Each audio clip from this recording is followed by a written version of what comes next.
Ninataka tu kukuunga mkono Mheshimiwa Rais. Juzi umesign, sisi kama wabunge tumepata increase ya allocation ya CDF katika kwa masuala ya basari kutoka 35% to 40%.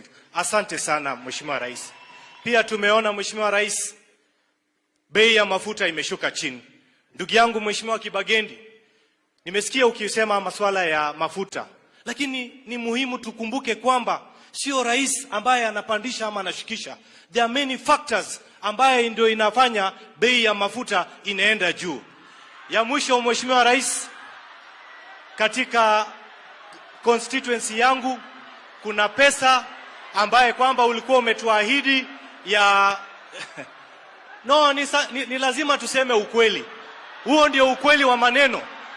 Hata tukipiga kelele, sio rais anafanya hiyo bei ya mafuta kupanda. Kwa hivyo tu relax, tutulize boli. Mheshimiwa Rais, ulipokuja katika eneo bunge letu Nyaribari Chache, ukatupatia ahadi kwamba Nyanturago Stadium utatuwekea pesa, na Mheshimiwa Gavana, wewe pia ulitupatia ahadi. Tunaomba Mheshimiwa Gavana uanze kuweka hiyo milioni 100, alafu ingine itakuja baadaye. Ya mwisho